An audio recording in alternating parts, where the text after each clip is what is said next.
This man right here somehow managed to pull off the greatest heist in history by far, and the way that he did it will literally blow your mind. His name is Leonardo Notre Bartolo. I probably butchered that, but he was the mastermind behind a flawlessly executed robbery of one of the most tightly guarded safes in the entire world. That safe was in the Antwerp Diamond Center in Antwerp, Belgium, a city where around 80% of the world's supply of diamonds pass through. As such, I'm sure you can imagine just how insane the security there was. If anyone foolish enough wanted to rob it, there were 10 different layers of security that they had to pass through. For starters, you'd have to get through the 3-ton steel door, which would take over 12 hours to drill through. And on that door, there was a specialized lock with over 100 million possible combinations. If you got past the combinations, you would have to enter a key that was over a foot long and nearly impossible to replicate. And even if you managed to get that, the entire door was surrounded by a magnetic field that would trigger an alarm the minute the door was open.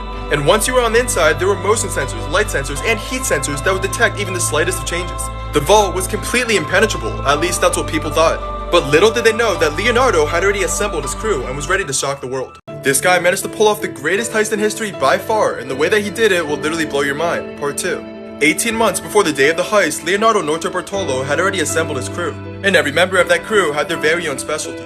Leonardo Elio, known as the Genius, he specialized in alarm systems and was known to be able to disable any kind of alarm. Fernando, known as the Monster, was an expert lockpicker, mechanic, and electrician, and he was also super strong. A man known only as the King of Keys, who was one of the best key forgers in the entire world. And finally, Pietro, a longtime friend of Leonardo's and the person who would be relaying communications throughout the entire heist. With their crew of 5 members ready, their plan was ready to be put into place. Leonardo had already rented an office inside the Diamond Center, and he presented himself as a gem importer so he could gain access to the vaults. From there, he was able to place a fingertip-sized camera directly above the door of the vault, so the next time the guard went to turn the 100 million combination lock, Leonardo was able to see the correct combination. Again with his tiny camera, Leonardo took detailed pictures of the entire vault, and they were able to build a life-size replica. Now, they only needed a few more pieces to move on with their heist. Part 3 will be out soon.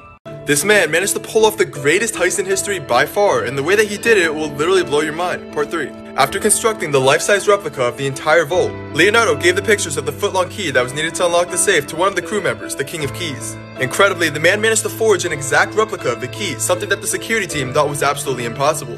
Leonardo had to do one more thing before they could actually start the heist, and that was to spray hairspray on the thermal and motion sensors. This would temporarily block the sensors from detecting changes in heat and would give the crew time to disable it. On the night of the heist, the team slipped into the Diamond Center through an abandoned office building in the back that was not under surveillance. With the forged key and the combination, they were ready to enter the vault, but they first had to disable the magnetic field. The genius did this by using a custom-made aluminum plate that could help move the magnetic field away from the door. Upon entering the vault, the monster quickly rewired all the sensors in the room, rendering them useless. But just in case, they taped all the cameras and put styrofoam boxes over all the sensors. With all the security disabled, the team left with over $100 million worth of valuables without anyone suspecting a thing. Although 4 out of the 5 crewmates were eventually caught due to Pietro not burning his evidence, the $100 million were never recovered.